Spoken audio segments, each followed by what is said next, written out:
Mais moi, je vous dis que quiconque regarde une femme pour la convoiter a déjà commis un adultère avec elle dans son cœur.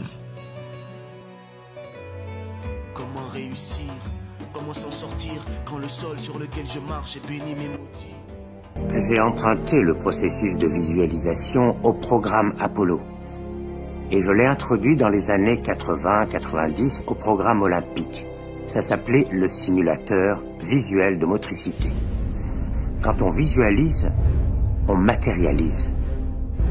C'est en cela que l'esprit est intéressant. On prenait des athlètes olympiques et on leur branchait un équipement sophistiqué de biorétroaction. Et on leur demandait de se repasser le souvenir de leur épreuve. C'était incroyable.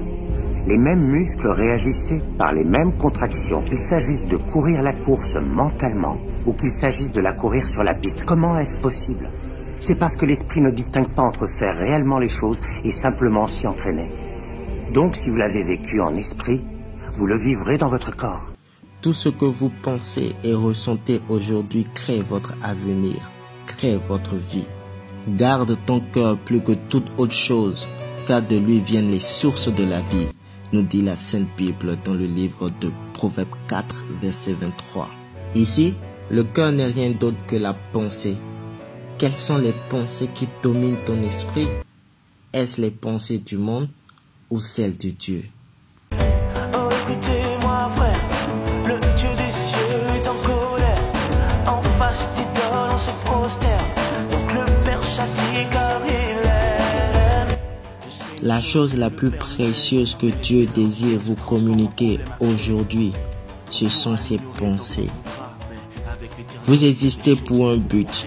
Vous n'êtes pas le résultat d'un accident provenant du Big Bang. C'est pour ça que les gens qui se lèvent du mauvais pied se mettent à partir en vrille.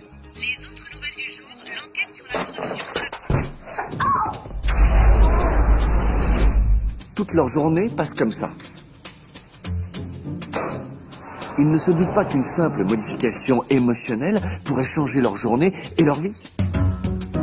Si on commence bien sa journée, avec un réel sentiment de bonheur, et si on ne laisse rien entamer cette bonne humeur, la loi d'attraction fait qu'on s'attire des situations, des circonstances, des gens qui soutiendront ce bonheur.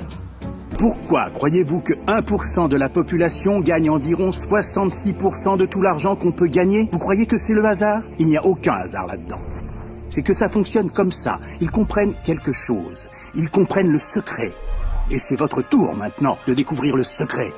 La manière la plus simple de me représenter la loi d'attraction, c'est d'imaginer tout mon esprit comme un aimant. Et je sais qu'un aimant a une force d'attraction. Si on veut beaucoup simplifier, la loi d'attraction dit que l'égal attire son égal. Mais là, ça se situe au niveau de la pensée.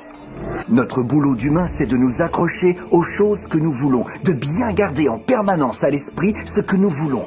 Et à partir de ça, nous commençons à invoquer une des plus grandes lois de l'univers, qui est la loi d'attraction. Nous devenons ce à quoi nous pensons le plus, mais nous attirons aussi ce à quoi nous pensons le plus. Si vous arrivez à le voir ici, vous le posséderez très vite. Car je connais les projets que j'ai formés sur vous, dit l'Éternel.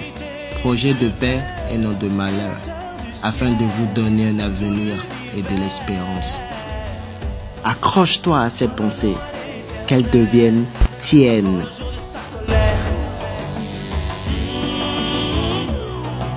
Avant le jour de sa